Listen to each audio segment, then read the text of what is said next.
In today's tutorial, I'm going to show you how to change the contrast theme on your Windows 11 desktop, laptop, or tablet device.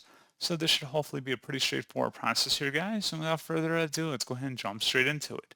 So all you have to do is open up the search menu and type in settings. Best result, you'll come back with settings. Go ahead and select that. Select accessibility on the left panel, and then on the right side, scroll down and select contrast themes. At this point, you can adjust the theme setting here, and you can click the drop down and select different ones from the list. And that's pretty much it. So, as always, thank you guys for watching this brief tutorial. Do hope that was able to help you out, and I do look forward to catching you all in the next tutorial. Goodbye.